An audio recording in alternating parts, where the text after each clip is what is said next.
segment of the show where we're going to be discussing Alex Wright and his journey through the NFL. We will have guests to come on, and we have a lot of surprises in store for you guys. In this segment, we'll be announcing giveaways and their winners. Tune in each time this podcast airs so that you won't miss anything, as well as follow our group page on Facebook, the Wright Fan Club, and we'll leave a link in the description below. So on our first episode, we're going to announce our first giveaway. We're doing 2 rounds of gas bars, and you'll have to enter on the 17th, and the cutoff for entering it will be the 21st. Yes. So, and all you have to do is comment and like the posting of our podcast, and we'll go back and check it out, and we'll announce the winner on the 21st. Okay? Yeah, and if you want to call in and be a guest, send us a message on Facebook or email us. We'll have all of those linked below, and we want to have you on the show. We want to talk about Alex Wright and the NFL and what's going on in the NFL. So that's all for now. Thank you for watching, and let's get back to the show. Thank you all. Welcome. Hello. Yeah. Welcome to our very first episode of Beyond the Whistle podcast. Thank you for listening. Thank you for being here. You could have been anywhere else in the world, but you decided to be here with us, and we are so appreciative.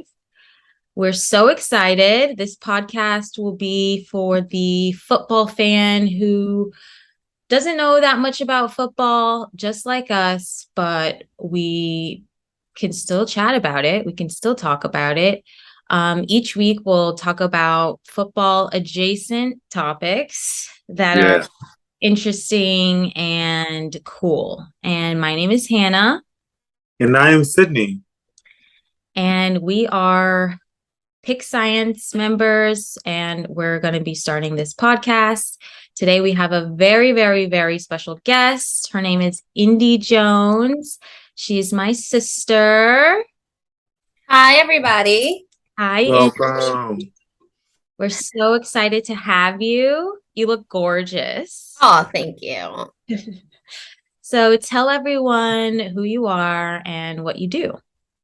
Yes, my name is Indee Jones. I creator, founder of Bougie Soul, which is my food brand, my baby.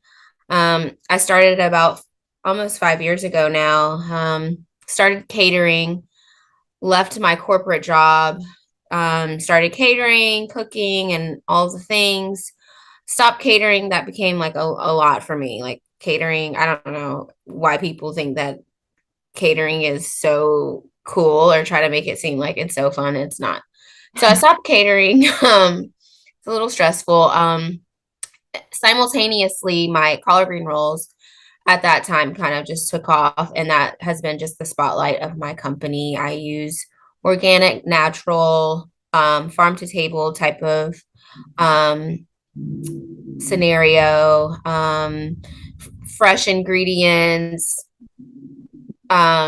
natural ingredients, all the things. Like I try not to use harmful cooking oils, like grass-fed butter, just things like that. I think it's very important that, we continue to eat soul food. We continue to eat the food that, we grew up on, what our forefathers created, this cuisine. But I think we can incorporate healthier ingredients and it can taste the exact same, if not better. I think we get afraid when we hear like healthy.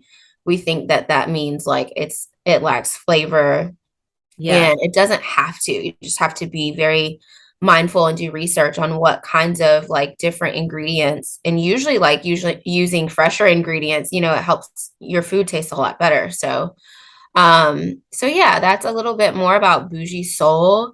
I actually have my 9 to 5. I'm still in corporate. I kind of went back. I missed the fashion world. I've been in the fashion industry for about 10 years now. I developed fabric for I actually just got a new offer with this new company. Congratulations. Thank you. Developing raw materials, specifically textiles and trims like hardware and like elastics and um like hook and eyes and bras and like like the underwires and stuff like that. People don't realize like you have to develop all that stuff. So yeah, that's my that was like yeah, fashion is like my other passion. Wait, round of applause for that. Yes. Thank you. And she brings the salt.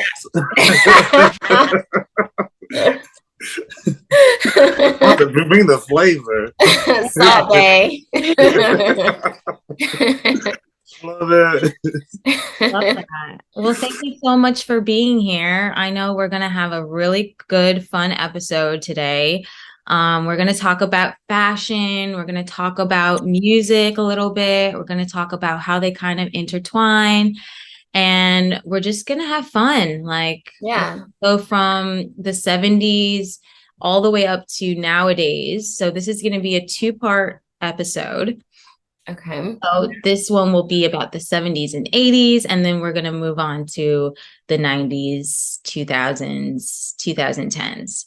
So stick around. We're gonna go through all the motions.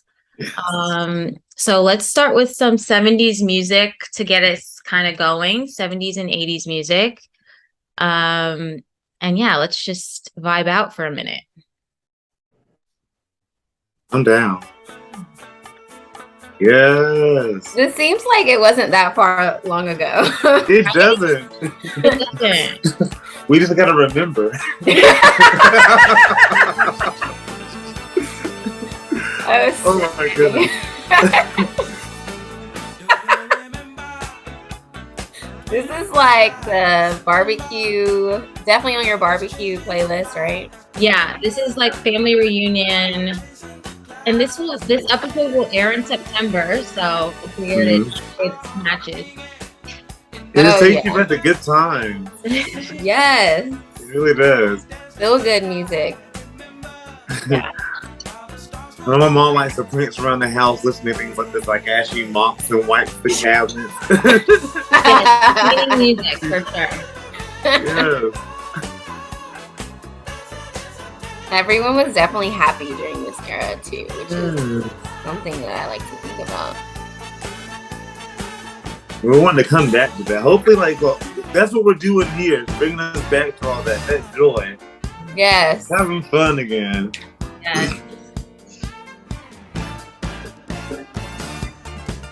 Now this song. Yes. I just want to start dancing. Every show choir did this. When I was in school. It was hard to compete.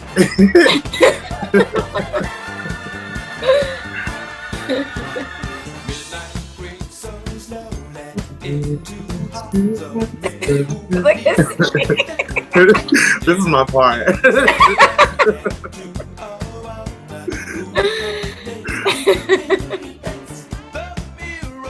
The mirror.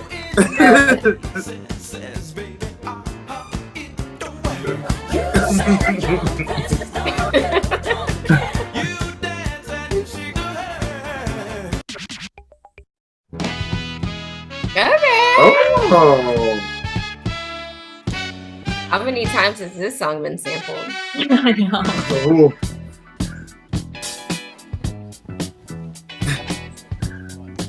Wait, what movie was this on? Was it? It's not Johnson. Oh, it's Roll Bounce. Roll Bounce. Yes. Yes. Roll Bounce. Classic. Yes, it was Roll Bounce. Okay, and now we're going to go into 80s really quick. Okay. Pass it along. So there is. Oh, this is my song. yes. I'm trying to keep it cute. You know, this is like educational. This is where we can let it all out. And Yes. I don't know if kids are going to be watching and listening and whatnot. Maybe, but it's okay. But you know, they used this song. It was on a trend on TikTok, and, and they kept the beginning. Ain't got no money. And, like, it was hilarious. Everything just circulates around. Like, it's crazy. Oh, TikTok. Yeah. In the debate of Prince versus Michael Jackson, where do you go? Ooh, I'm sorry, but I always have to go with Prince. I know that's like controversial, but no, I think a lot of people actually choose Prince over. I love Prince. Yes. Purple Rain, but like, I like Prince's like mindset towards aging, and like he's had me since that moment. The moment that I saw him on saw a clip of him saying that like forget your age and you'll stay young forever. I said, say less. Exactly. I'm yours. Yes, and also I guess they're both equal in the sense of like fashion. They both have. Yes, I was gonna say that. Yeah. Yes. Okay, actually, I think that's a good transition. Let's talk about that. Yeah. Talk about like Prince, his fashion. I mean, he's a fashion icon as well as Michael Jackson with the like. Well, Prince more so just because it was so like crazy at the time. I feel like people were not expecting him to dress like that. And yeah, so what are our thoughts on that? You stepped out in kitten heels, you know? Yeah. I said, and black eyeliner. Yeah. And I had the biggest crush on him in middle school. Really? Yeah. Yeah. Yes. I did.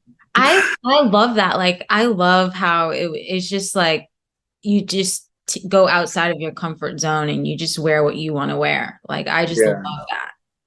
And there's no like, and he wasn't afraid, especially during a time that being open and, you know, with your sexuality, like either way was still not like acceptable. So the fact that like he didn't care, like, you know, like he loved women, whatever, but he wore whatever he wanted to, and women were still attracted to him. Yeah.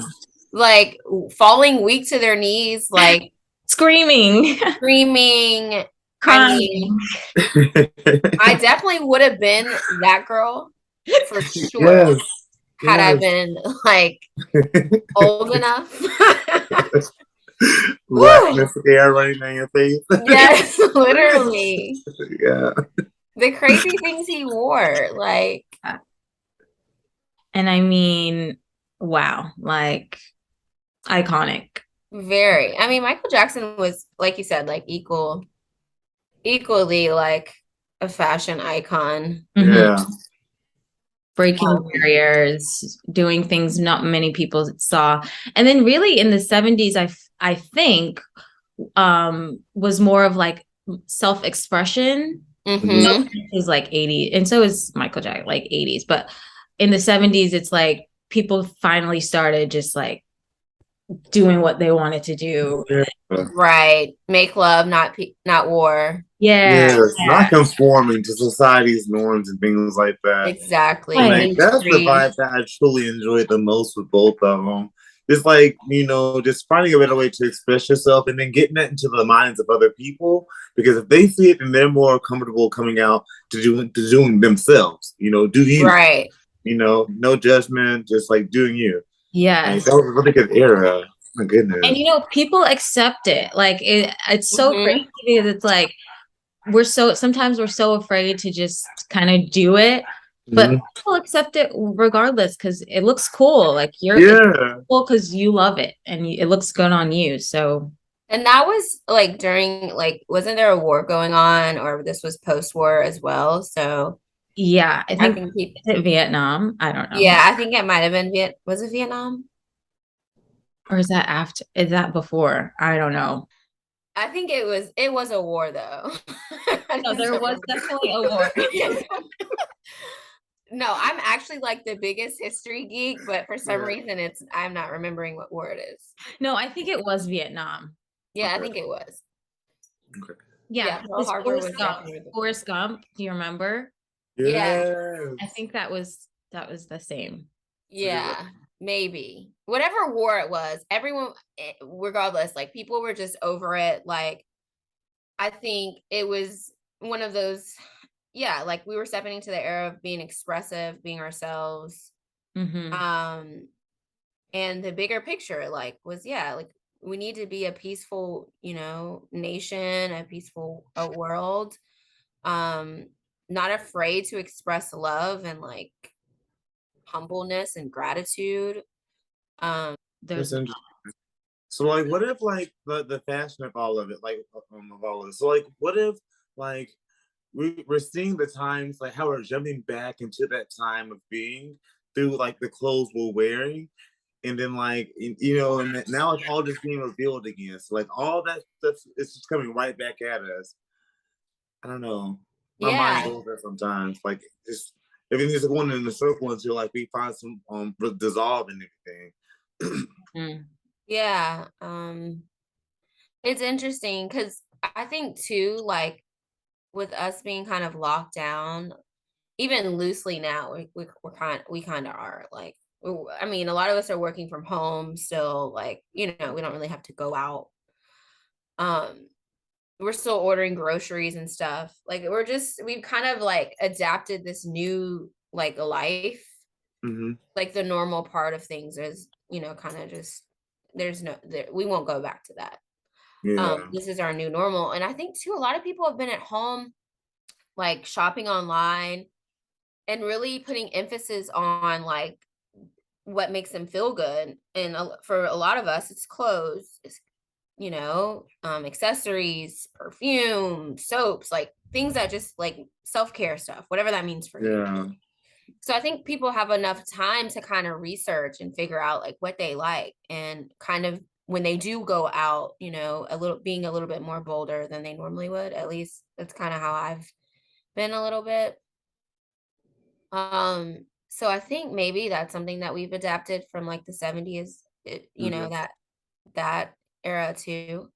Um, People were wearing like lots of bell bottoms, frayed jeans, crop tops crop still. tops, fitted t-shirts, like graphic t-shirts that were fitted, like And cloggy shoes. I even saw like the matching sets, like how we love matching sets nowadays, but with prints and like crazy Yes, colors. It's the same thing now. Like, absolutely. I love a matching set because I don't have to think too much about like what I'm gonna match yeah, everything back to. It's like my favorite exactly. thing. Even jumpsuits, like that's been around for a minute, Yeah. but I mean, I love a good jumpsuit. You don't have to think about it. Yes, for sure. I was just proud like of the men for getting into it. Like with what would they call it? The rompers for men? Yeah. Yeah. Like that was trending hard for a hot minute. It was. It Yeah. was. Yeah. And even like nowadays I see in basketball, they wear like shorter shorts than Yes. back in the 90's. It was like long shorts, Yes. long jersey down to your knees. And it's like it's getting shorter and shorter. And it's like that's exactly what it was back in the day. Mm-hmm. Yeah. And which is something like 10 years ago, or even 5 years ago, we would have been like, oh, those are too short for men. Like it's so Yeah. feminine. Yeah. But now it's become cool again. Yeah, it's Yeah. cool. It's cool. I'm sure it's better to like do exercise in shorter and less clothing, Yeah, perhaps. right? Like, It's I don't really true. know. I mean, if I go to the gym or I'm going on a walk or something, like I actually do like wearing like short biker shorts, uh-huh. or like even a crop top, or like a sports bra or something. So which fibers have been just like a staple in like I'm sure just like as trends change, different Cotton. cotton. Cotton. Okay, cotton is Cotton has evolved so much. I mean, when you first knit or weave certain fabrics, you can only knit or you can only weave. But cotton, you can knit and you can weave it. So with cotton, It has evolved so much. Like when you first, for instance, if you take like your cotton fiber and you knit or weave something together, let's take denim. And also denim, that's kind of like a newer construction, right? Like I think denim was discovered in like the late 1800s. But it's not what denim is today. And Levi was the first company to kind of push out denim. But just think about before that, like even the earlier 1800s, all the dresses and even the men's with their button ups and their slacks and stuff, like that was all cotton. Like they didn't really have much to work with.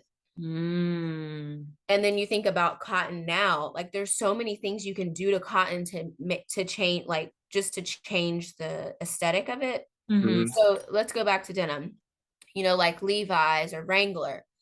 That denim is not processed or washed. And wash means two different things. In this scenario, I'm saying wash as in a technique to break down the denim. Okay. And that's how you get like your skinny jeans and stuff like that.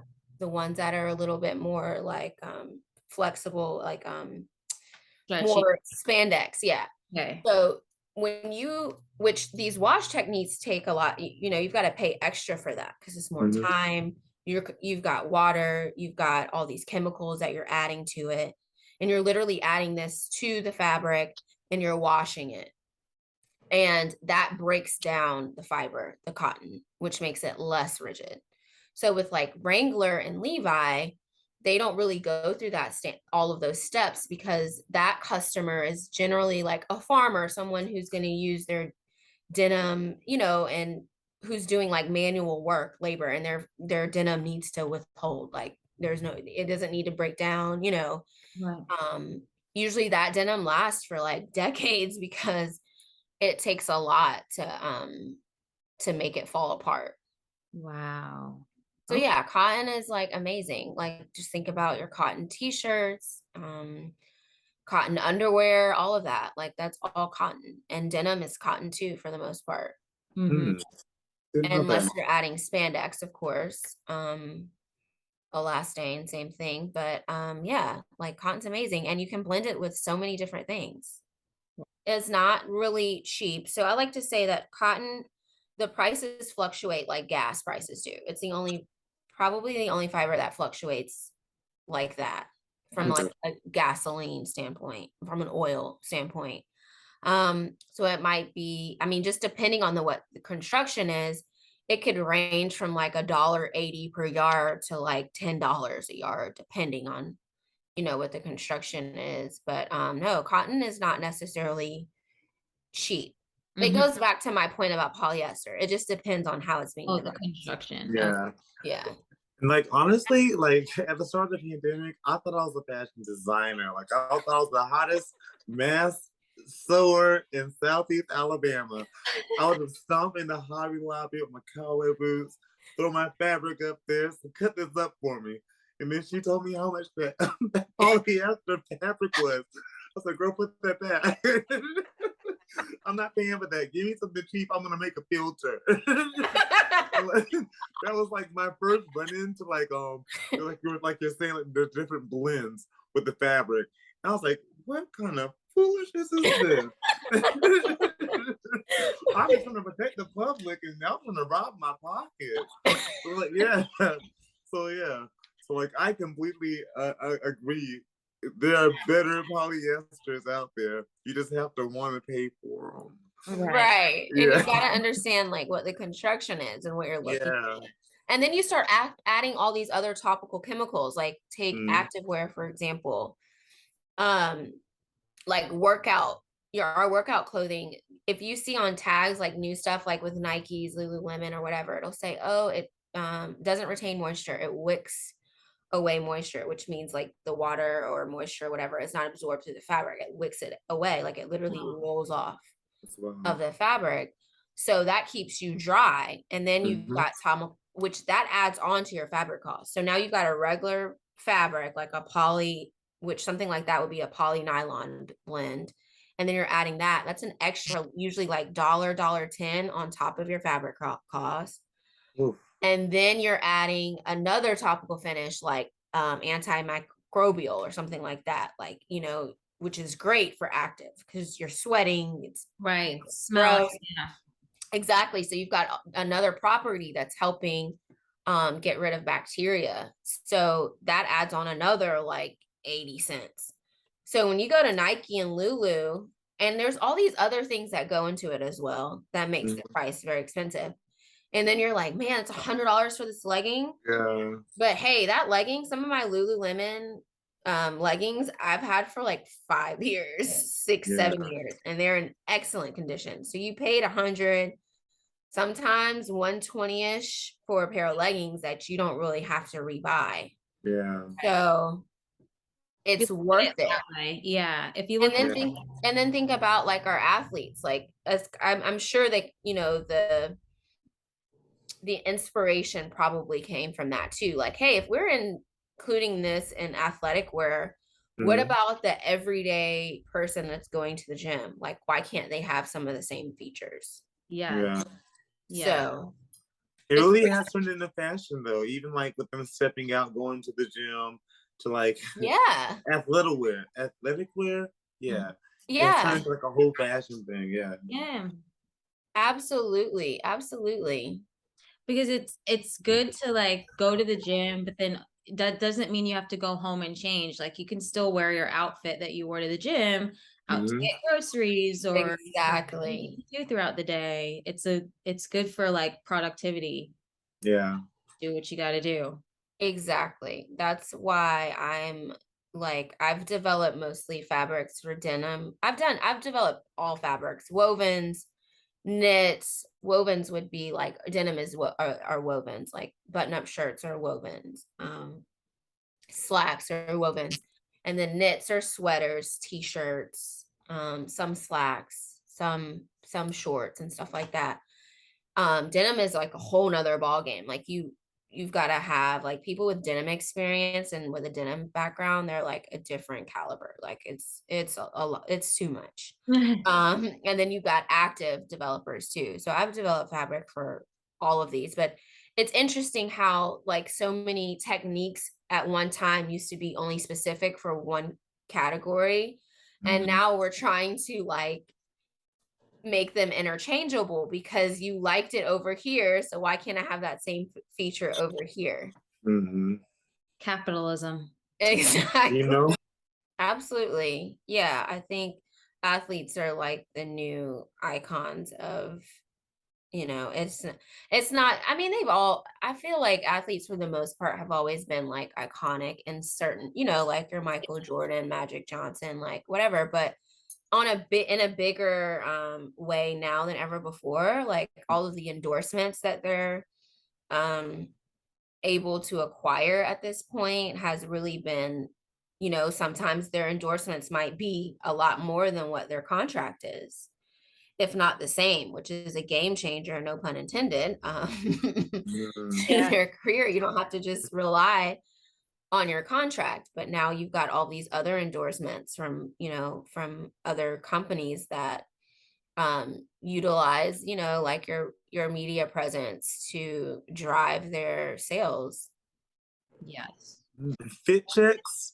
Oh, I don't know what that is. Okay, yeah. So like online, they stand in front of the camera and like fit check. They like talk about the brand of their shirt, their pants, their shoes, and like they're just trying to like imitate like the things that like those celebrities that they see.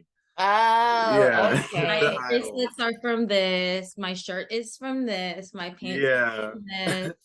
And they like, and every day I guess they'll do that, like fit check. Yeah. Oh, okay. I've not seen that. The children love it. I'm not really on TikTok that much, but yeah.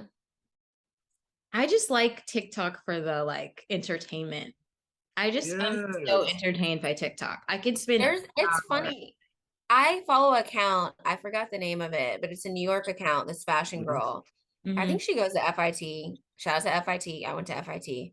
But she literally does like what are people in New York wearing today, and that's the only account I follow. Okay. And I feel a little bit more in touch with the city now that I see what people are wearing based on TikTok and not, which is more fun because I'm like, these influencers and celebrities, I'm just like, not, that is not to me. I can't name not one person that I'm like moved or inspired by. Like I find inspiration by through streetwear. Like I'll just Google, like I can't wait for New York Fashion Week and Paris Fashion Week because I'll just Google like streetwear for Paris Fashion Week or streetwear for New York Fashion Week. And that is like what I think is the most like creative in my opinion. Yes. Yes. I love that TikTok that girl on TikTok too. That's kind of like what it is. Like that's kind of like the fit check or whatever, but it's Okay. yeah, but she's like interviewing them Yeah, and she's like Okay. random. Like I think a lot of times she's in Soho and she's just randomly like recording people and they like you don't have to look so expensive or like labely to look great. And that's what I do miss about the city because like down here, well, when I say down here, I'm speaking about Atlanta. Like everyone's so label heavy. Yeah. But in New York, it's like, okay, the real fashionistas are the one who can throw some crap together and make it it look looks like insane. exactly. And these might be pieces that they've had for 15 years, some stuff Yeah. their grandmother gave them, like maybe with a nice bag, you know. Right. But even like the bags, like I saw one girl, she was wearing a Fendi bag, but it didn't even look like a Fendi, like it didn't have it wasn't obnoxious with the F, but it had Yeah. the top. But if you didn't know, if she didn't say that, I probably would have never guessed that it was Fendi. But it's just like, I guess they choose specific things that speak to them. Exactly. So would you Emotional. think? So would you think those are the individuals that help the times repeat itself? I guess when it comes to fashion, like how like there's more variety in those type areas, so that you get it and like they buy more vintage pieces, I guess to say, or pieces, statement pieces that like fit them and their personality. So would you say like they are the ones that like are causing like us to have a repeat of the 70s and 80s right now? Could be, yeah. I think too, like the designers of these companies are like everyday people, but they're Yeah. typically very talented. Okay. And like for my job, I have to work very closely with the designers, and they're inspired by something that they remember wearing a long time ago. These are usually like for the good brands, these are very, very, very talented people. Like they can tell you what exact like the names and terms of garments from way back when. They'll just, oh yeah, I remember when they used to wear this and I really like that. And I'm just gonna, sketch something and make it modernize it a little bit, like make it more relative. I like Um, that. or they're inspired by something as simple as watching a movie Mhm. or magazine clippings, or sometimes too, we used to competitive shop. I mean, we still do that. Everybody does that. See what your competitors are doing and how to make and how to, go back to the office and figure out how to make it like 1 million times better if you can. Yeah. Okay. Yeah. So it's like, but you know what? Also, too, what I've learned is that like society also is influencing like these trends, like whatever we're going through. Yeah. Like anything, like the pandemic, wars, women's rights, stuff like that. If you notice, like we're getting back more into like the feminine movement, a little bit more like more pinks, more dresses and skirts and heels and things like that. Like that's more, and for some people, of course, that hasn't changed. I'm saying like from a totality standpoint. But if you think about like our us fighting for women's rights and things like that, like that's been a huge initiative. And then to the whole, yeah, we're working and women have been back into, well, not back, but joined the workforce in the 70's actually. Yeah. But now it's been a thing like, okay, like we're all working, all women for the most part are working or have some type of, you know, entrepreneur, whatever. We're all working, right? But then it's like, okay, we don't have to not be feminine. Like we can still be very feminine and work all day. Yeah. And I think also just like living in what you want to do, like what you want to wear. Like sometimes it doesn't have to equal like what you're presenting as, like, but it just, wear what you want to wear, and that's okay too. Like it doesn't have to be what society deems as whatever. Yeah. What's cool. Yeah. Like if you don't, like in Atlanta, it's like, oh my God, if you don't have a nice handbag, you're not cool. I mean, it's like weird. Yeah. I'm like, well, what if she doesn't care about, like, I mean, she doesn't have to buy like a nice bag. Oh, well, she has the money to. It's like, okay, well, she like, it's just weird to me. Love the person. Like there's people. I feel like people just need to learn to look beyond those things. But then, like you're saying, like it's like that whole little like culture they have there. So, Not to talk too much crap about Atlanta. I love Atlanta. Oh, I love Atlanta. It's just something I've noticed compared to New York. It's just an observation. It's just an observation. That's all. And also, I might be a little biased to New York, but that's neither here or there. Like New York is the greatest place on earth. It is. New York is, there's nothing like New York. So. Absolutely. Well, thank you, Indee, so much for joining us. You've just been such a light and such a great conversationalist, and we can't wait for our 90s, 2000s, 2010s episode in part 2. And but before we kind of wrap up, where can listeners find out more about Bougie Soul and just what you're up to every day? Yeah, so you can follow Bougie Soul on Instagram. It's bougie, BOUJIE.soul. And that's the correct spelling of bougie. And you can follow on Facebook, Bougie Soul. And then check me out online, thebougiesoul.com. Yeah, those are my handles.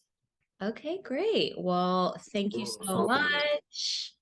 This podcast is powered by Pick Science. Wait, let's get some like a round of applause again.